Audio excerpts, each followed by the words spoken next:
जब मैं घर से हॉस्पिटल आया तो मेरे 2 पैर और 2 हाथ थे, लेकिन जब मैं हॉस्पिटल से बाहर गया तो मेरे सिर्फ 1 पैर थे, क्योंकि हॉस्पिटल में मेरे दोनों हाथ और 1 पैर काट दिए गए थे। ये कहानी एक ऐसे आदमी की है जो अपने खराब परिस्थितियों में भी चट्टान की तरह खड़ा रहा। हजार दुखों से लड़ा हूँ मैं, देख जिंदगी तेरे सामने मजबूत खड़ा हूँ मैं। हजार दुखों से लड़ा हूँ मैं, देख जिंदगी तेरे सामने मजबूत खड़ा हूँ मैं। तू लगा जितना तुझ में दम है, मेरे सर के ऊपर मेरी माँ का हाथ है, ये क्या कोई खुदा से कम है। ये कहानी रोशन नागर जी की है। रोशन नागर जी का कहना है कि जिंदगी एक रंगमंच की तरह है, ऊपर वाले के द्वारा मिले हुए किरदार को बाखूबी निभाना है और एक दिन ये जिंदगी को छोड़ के चले जाना है। जिंदगी की खूबसूरत बात यह है कि जिंदगी के लिए जो आप सोच के रखते हैं, आप जो प्लान बनाते हो जिंदगी के लिए, जिंदगी कहीं उससे बेहतर प्लान बनाती है आपके लिए। रोशन जी कहते हैं कि जो होता है वो अच्छे के लिए होता है।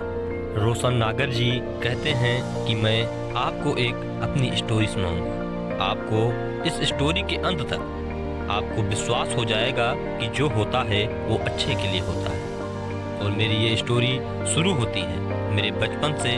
मैं अपने छत पर बैठा हुआ था, तभी एक पतंग कटती है जिसका रंग नीला था। मैं पतंग को लूटने के लिए छत के ऊपर भागा। मैंने अगल बगल देखा, एक डंडा पड़ा हुआ था। मैंने उसको उठाया और पतंग को खींचने की कोशिश की, लेकिन बदकिस्मत से जो डंडा छोटा था, फिर हमने देखा तो वहीं पर लोहे का एक राड पड़ा हुआ था। मैंने उसको जैसे ही उठाया और पतंग को खींचने की कोशिश की, लेकिन मेरा डंडा एक बिजली के तार से जा लगा और मैं बेहोश हो गया। हमें अस्पताल ले जाया गया। मेरा दोनों हाथ और 1 पैर बुरी तरीके से जल चुका था। डॉक्टर ने 2 से 3 दिन तक इंतजार किया कि हाथ पैर में खून का प्रवाह होने लगे, लेकिन ऐसा नहीं हुआ। तो हमारी जान बचाने के लिए डॉक्टर ने मेरा दोनों हाथ और पैर काट दिया और मुझे घर लेके आया गया। लोगों ने कहा अब क्या होगा, अब क्या करोगे। तब मैंने कहा अभी तक जिंदगी खेल रही थी मेरे साथ, अभी तक जिंदगी खेल रही थी मेरे साथ, अब मेरी बारी है जिंदगी के साथ खेलने की। इसी के साथ हमने अपनी परिस्थितियों को मात देकर लिखना और पढ़ना स्टार्ट किया। हमने अपने हाथों में पेन को लिया और अपने हाथों में पेन को डोरे की सहायता से बांधा। हमने लिखा, लेकिन 5 मिनट के बाद हमारे हाथों में दर्द होने लगा।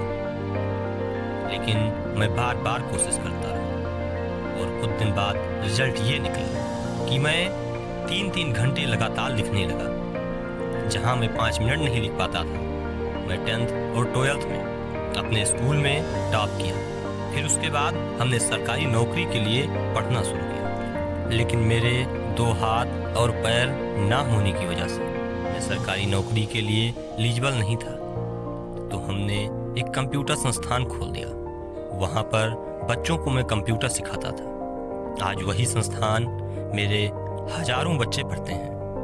वो मेरे दोस्त, ये थी रोशन नागर जी की कहानी।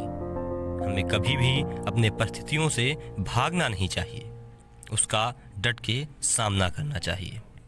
जिंदगी एक खेल है, या आप पर निर्भर है कि आप खिलाड़ी बनना चाहते हैं या खिलौना।